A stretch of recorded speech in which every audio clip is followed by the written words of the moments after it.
ಮಾನ್ಯ ಜೆಡಿಎಸ್ನ ಯುವ ಘಟಕದ ರಾಜ್ಯ ಅಧ್ಯಕ್ಷ ಆಗಿರ್ತಕ್ಕಂಥ ನಿಖಿಲ್ ಕುಮಾರಸ್ವಾಮಿರವರು ಏನು ನಾವೆಲ್ಲರೂ ನೋಡಿರೋ ಹಾಗೆ ಅಪ್ಪ ಮಕ್ಕಳು ಪಕ್ಷ ಅಂತಾನೆ ಕರಿಬಹುದು. ಜೆಡಿಎಸ್ ಅನ್ನೋದಕ್ಕಿಂತ ಅಪ್ಪ ಮಕ್ಕಳು ಪಕ್ಷ ಮೊದಲನೇದಾಗಿ. ರಾಷ್ಟ್ರೀಯ ಅಧ್ಯಕ್ಷರು ತಾತ, ರಾಜ್ಯ ಅಧ್ಯಕ್ಷರು ಬಂದು ಅಪ್ಪ, ಯುವ ಘಟಕದ ಅಧ್ಯಕ್ಷ ಅವ್ರ ಮೊಮ್ಮಗ. ಈ ಮಹಿಳಾ ಅಧ್ಯಕ್ಷರಿಗೆ ಸ್ವಲ್ಪ ಕಾಂಪಿಟೇಷನ್ ಜಾಸ್ತಿ, ಯಾಕೆಂದ್ರೆ ಅವ್ರ ಅಮ್ಮನ್ಗೂ ಮತ್ತೆ ದೊಡ್ಡಮ್ಮನ್ಗೂ ಕಾಂಪಿಟೇಷನ್ ಜಾಸ್ತಿ ಇತ್ತು. ಇವ್ರಿಬ್ರು ಕೊಟ್ರೆ ಎಲ್ಲ ರೋಡ್ ಬಂದು ಹೊಡೆದಾಗ್ಬಿಟ್ಟು ನಮ್ಮನೇಲಿ ತೆಗೆದ್ಬಿಡ್ತಾರೆ ಅನ್ಬಿಟ್ಟು ಬೇರೆಯವ್ರು ಕೊಟ್ಬಿಟ್ಟವ್ರೆ.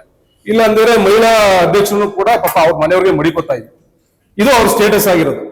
ಈ ಮಟ್ಟಕ್ಕೆ ಸ್ಟೇಟಸ್ ಮಡಿಕೊಂಡು ನಮ್ಮ ನಾಯಕರಾದಂತ DK ಶಿವಕುಮಾರ್ ಅವ್ರ ಬಗ್ಗೆ ಮಿಸ್ಟರ್ ನಿಖಿಲ್ ಕುಮಾರಸ್ವಾಮಿ ಅವ್ರು ಮಾತಾಡ್ತಾರೆ. ನಾನೊಬ್ಬ ರಾಜ್ಯ ಯುವ ಕಾಂಗ್ರೆಸ್ನ ಪ್ರಧಾನ ಕಾರ್ಯದರ್ಶಿ. ನಾನು ಕನಕಪುರ ಎಲ್ಲೋ ಒಂದು ಮೂಲೆಯಲ್ಲಿ ಇರ್ತಕ್ಕಂಥ ಬೂತ್ ಮಟ್ಟದ ಒಬ್ಬ ಕಾರ್ಯಕರ್ತನಾಗಿರ್ತಾಗ ಇದ್ದಂತವನ್ನ ಇವತ್ತು DK ಶಿವಕುಮಾರ್ ಅವರು ಜಿಲ್ಲಾಧ್ಯಕ್ಷನ ರಾಮನಗರ ಜಿಲ್ಲಾಧ್ಯಕ್ಷನ್ ಮಾಡಿ ಇವತ್ತು ರಾಜ್ಯ ಪ್ರಧಾನ ಕಾರ್ಯದರ್ಶಿಯಾಗಿ ಇವತ್ತು ಇಲ್ಲಿ ಕುತ್ಕೊಂಡು ಮಾತಾಡ್ತಾ ಇದ್ದೀನಿ. ಇದು ನನ್ನ ಸ್ಟೇಟಸ್. ಈ ಸ್ಟೇಟಸ್ಗೆ ತಂದಿರ್ತಕ್ಕಂಥದ್ದು DK ಶಿವಕುಮಾರ್ ಅವರು ಒಬ್ಬ ಕಾರ್ಯಕರ್ತನ ಕೂಡ ಶಕ್ತಿ ಕೊಟ್ಟು ನಮ್ಗೆಲ್ಲ ಈ ಮಟ್ಟಿಗೆ ಮಾತಾಡುವಂತ ಶಕ್ತಿ ಕೊಟ್ಟಿರ್ತಕ್ಕಂಥದ್ದು DK ಶಿವಕುಮಾರ್ ಅವರು. ಇಡೀ ನನ್ನಂತ ರಾಜ್ಯ ಮೂಲೆ ಮೂಲೆಯಲ್ಲೂ ಲಕ್ಷಾಂತರ ಜನ ಯುವಕರಿಗೆ ಶಕ್ತಿ ಕೊಟ್ಟಿದ್ದಾರೆ. ಇದು ನಮ್ಗಳ ಸ್ಟೇಟಸ್. ನಿನ್ ಸ್ಟೇಟಸ್ ಏನಪ್ಪಾ ನಿಖಿಲ್ ಕುಮಾರಸ್ವಾಮಿ? ನಿಮ್ ತಾತನ ಹೆಸರು ಹೇಳ್ಕೊಂಡು, ನಿಮ್ಮ ಅಪ್ಪನ ಹೆಸರು ಹೇಳ್ಕೊಂಡು ಎಲ್ಲೆಲ್ಲೋ ಟಿಕೆಟ್ ತಗೋತಿಯಾ, MP ಟಿಕೆಟ್ ತಗೋತಿಯಾ, MLA ಟಿಕೆಟ್ ತಗೋತಿಯಾ? ಎಲ್ಲೂ ಗೆಲ್ಲಕ್ಕಾಗಲ್ವಲ್ಲಪ್ಪ. ಎಲ್ಲದಕ್ಕೂ ಬರ್ಬೇಕು, ನಿಮ್ಮ ಅಪ್ಪನೇ ಬಂದು ನಿಂತ್ಕೋಬೇಕು, ಎಲ್ಲ ಬರ್ಬೇಕು, ನಿಮ್ಮ ತಾತನೇ ಕರ್ಕೊಂಡ್ ಬರ್ಬೇಕು. ಲಾಸ್ಟ್ ಕರ್ಕೊಂಡ್ ಬಂದ್ರೆ ಅಲ್ಲೆಲ್ಲ ವೀಲ್ ಚೇರ್ ಅಲ್ಲಿ ನಿಲ್ಸ್ಕೊಂಡ್ರಿ. ಏನಪ್ಪ ನಿನ್ ಸ್ಟೇಟಸ್? ಆ ಸಮಯದಲ್ಲಿ ಹೋದ್ರೆ ಪಾಪ ಅವ್ನ ಯಾರ ನಿನ್ ತಮ್ಮ ಗೆದ್ಬಿಟ್ಟ ಅನ್ಬಿಟ್ಟು ಅವನ ಮೇಲೆ ಕಾಪಕ್ಕೆ ನೀನು ಅವನ್ನ ಜೈಲ್ಗೆ ಹಾಕ್ಸಕ್ಕೆ ಅವ್ರ ಪೆಂಡ್ರವನ್ನ ಬಿಟ್ಟವ್ರು ಯಾರಪ್ಪ? ಕಾಂಗ್ರೆಸ್ ಅವ್ರು ಬಿಟ್ಟೇನಪ್ಪ? ಆ BJP ಅವ್ನ ಯಾವನ ಬಂದ ಪಾಪ ನಿಮ್ ಕೈ ಕೊಡ್ತೀನಿ ಅಂದ್ಬಿಟ್ಟು ಯಾರ ಕೈಗೆ ಕೊಡ್ಸಿ ಬುಡ್ಸಿ ಪಾಪ ಅವನು ಜೈಲಿಗೆ ಕಳ್ಸ್ಬಿಟ್ರೆ ಎಲ್ಲಿ ಅವನು ಮುಂದಕ್ಕೆ ಬಂದ್ಬಿಟ್ಟಾನೋ ಅಂತ.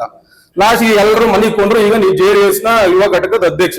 ನಿನ್ ಕೆಲಸ ಏನಪ್ಪಾ? JDS ಯುವ ಘಟಕದ ಅಧ್ಯಕ್ಷಂದು ಯುವಕರನ್ನೆಲ್ಲ ಸಂಘಟನೆ ಮಾಡ್ಬೇಕು. ಅದನ್ನ ಬಿಟ್ಬಿಟ್ಟು ನೀನು ಯೂತ್ ಕಾಂಗ್ರೆಸ್ ಎಲ್ಲ ಸೀನಿಯರ್ ಕಾಂಗ್ರೆಸ್ JDS ನ ಎಲ್ಲಾ ನಾಯಕರುಗಳನ್ನ ಕಟ್ಕೊಂಡು, ಹಳೆ MLA ಗಳನ್ನ, ಮಾಜಿ MLA ಕಟ್ಕೊಂಡು ಎಲ್ಲ ಕ್ಷೇತ್ರನ ತಿರುಗ್ತಾ ಇದೆಯಾ? ಎಲ್ಲಿ ನಿನ್ ಘಟಕದ ಅಧ್ಯಕ್ಷಗಳ ಲಿಸ್ಟ್ ಕೊಡಪ್ಪ, ಒಂದ್ ಸ್ವಲ್ಪ ನೋಡ್ತೀನಿ. ಅದ್ ಯಾರು ನಿನ್ ಅಧ್ಯಕ್ಷರು ಮಾಡ್ಕೊಂಡಿದ್ದೆ, ಉಪಾಧ್ಯಕ್ಷ ಯಾರು ಅಂತ? ಯಾರು ಇಲ್ಲ. ಆಯ್ತು, ನಮ್ ನಾಯಕರ ಬಗ್ಗೆ ಮಾತಾಡ್ತೀರಿ, DK ಶಿವಕುಮಾರ್ ಅಂತ ಮಾತಾಡ್ತೀರಿ.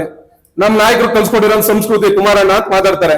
ನಿನ್ ಸಂಸ್ಕೃತಿನ ನೀನೇ ತೋರ್ಸ್ಕೋದ್ರೆ ಏನ್ ದೊಡ್ಡ ವಿಚಾರ, ನಮ್ಗೆ ಏನ್ ಬೇಜಾರಿಲ್ಲ. ನೀನ್ ಮಾತಾಡಿದ್ರೆ ನಮ್ ಜನ ನೋಡ್ತಾವ್ರೆ, ಅದಕ್ಕೆ ತಕ್ಕೂತ್ರ ನಮ್ ಜನ ಕೊಡ್ತಾರೆ ಮುಂದಿನ ದಿನಗಳಲ್ಲಿ.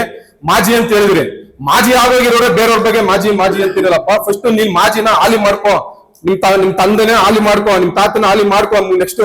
ಆಮೇಲೆ ಪಾಪ ನಮ್ಮ ನಾಯಕರ ಬಗ್ಗೆ ನೀನ್ ಮಾತಾಡ್ರೆ.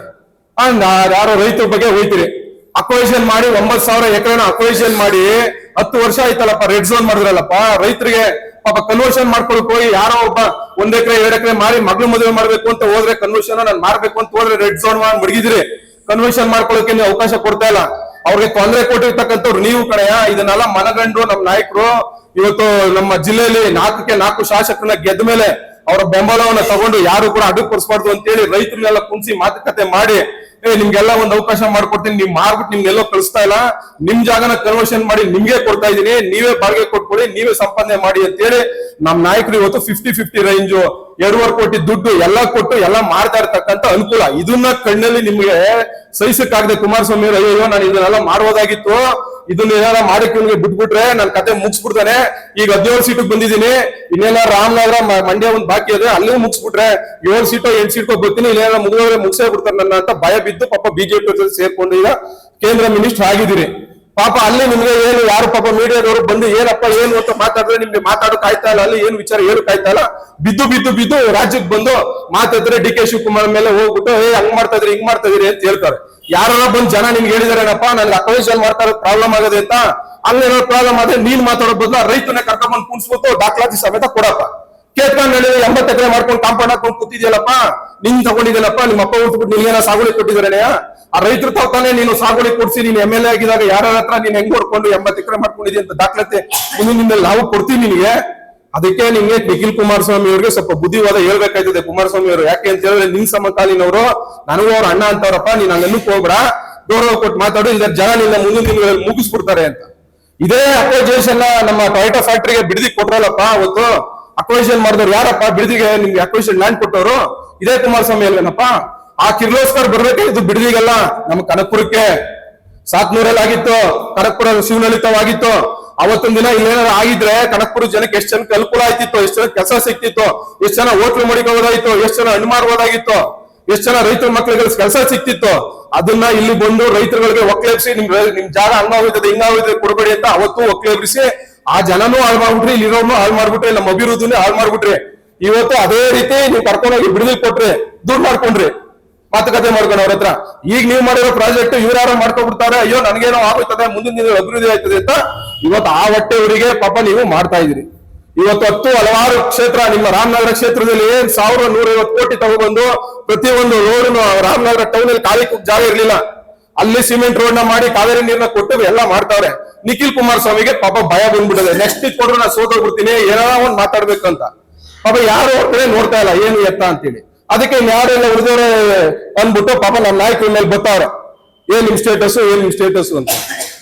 ಅವ್ರು ಕೇಳಿರೋದೇನು, ನೀನ್ ಏನ್ ಮಾಡ್ತಿದ್ಯಪ್ಪ, ನೀನ್ ಸ್ಟೇಟಸ್ ಏನೇ, ನಿನ್ ಗೌರವಿತವಾಗಿ ನೀನ್ ಏನ್ ನೋಡಿ ಸಹಾಯಕ್ಕೆ ಏನ್ ಮಾಡ್ತಿದ್ಯ ಜನಕ್ಕೆ ಅಂತ ಹೇಳಿ. ಅದನ್ನ ನಾವು ನಿಮ್ಗೆ ಹೇಳ್ತಾ ಇದೀವಿ ನಿಖಿಲ್ ಕುಮಾರಸ್ವಾಮಿ ಅವರೇ, ಮುಂದಿನ ದಿನಗಳಲ್ಲಿ ದಯಮಾಡಿ ನಿಮ್ಮ ಏನು ಕಾಲ ಮಿತಿ ಇದೆ ಆ ಒಳಗಡೆ ಮಾತ್ರ ನೀವು ಇರ್ಬೇಕಾಗ್ತದೆ. ಇಲ್ಲದೇ ಡಿ ಕೆ ಶಿವಕುಮಾರ್ ಅವ್ರನ್ನ ನೀವೇನೋ ಪಂತಾವನ ಕಳೆದಿದ್ರೆ ಬನ್ನಿ ನಾವು ಬರ್ತೀವಿ, ಅವ್ರು ಬರೋ ಅವಶ್ಯಕತೆ ಇಲ್ಲ. ನಿಮ್ಗೆ ನಾನು ಒಂದೇ ಒಂದು ಪ್ರಶ್ನೆ ಕೇಳಿದೆ, ಅದು ಉತ್ತರ ಕೊಟ್ಬಿಡಪ್ಪ. ರಾಮನಗರ ಕ್ಷೇತ್ರ ನೀನ್ MLA ನಿಂತಿದ್ದಲ್ಲಪ್ಪ, ಆ ರಾಮನಗರ ಕ್ಷೇತ್ರ ಎಷ್ಟು ಬೂತ್ ಅವೆ, ಯಾವ್ಯಾವ ಬೂತ್ ಗೊತ್ತವೆ ಅಂತ ನೀನ್ ಹೇಳ್ಬಿಟ್ರೆ ಸಾಕು. ನೀನ್ ಇಷ್ಟೆಲ್ಲ ಏನೋ ಅವಶ್ಯಕತೆ ಏನಿಲ್ಲ. ನೀನ್ ಪಂತಾವನತೆಗೆ ನಾವೇ ರೆಡಿ ಇದೀವಿ, ಅವ್ರೇನ್ ಬರೋ ಅವಶ್ಯಕತೆ ಇಲ್ಲ, ನಾವೇ ರೆಡಿ ಇದೀವಿ. ಮುಂದಿನ ದಿನಗಳಲ್ಲಿ ನಿಮ್ ನಾವೀಗ ಬೀಡಲ್ಲಿ ಮಾತಾಡ್ಬೇಕಾಯ್ತದೆ. ಇಲ್ಲದೇ ಇದಕ್ಕೆ ತಕ್ಕ ಉತ್ತರವನ್ನ ಪ್ರತಿಯೊಂದು ಬೂತ್ ಮಾಡ್ತೇನೆ, ನಿಮ್ಗೆ ಎಲ್ಲೆಲ್ಲಿ ಹೋಗ್ತಾರೆ ಅಲ್ಲೆಲ್ಲಾನು ಕೂಡ ಉತ್ತರ ಕೊಡಬೇಕಾಯ್ತದೆ ಅನ್ನೋ ಮುಖೇನ ರಾಜ್ಯ ಯುವ ಕಾಂಗ್ರೆಸ್ ಪರವಾಗಿ ಹಾಗೂ ನಮ್ಮ ಕನಕಪುರ ಕ್ಷೇತ್ರದ ಪರವಾಗಿ ನಿಮಗೆ ಎಚ್ಚರಿಕೆಯನ್ನ ಕೊಡ್ತಾ ಇದೀವಿ, ಮಿಸ್ಟರ್ ನಿಖಿಲ್ ಕುಮಾರಸ್ವಾಮಿ.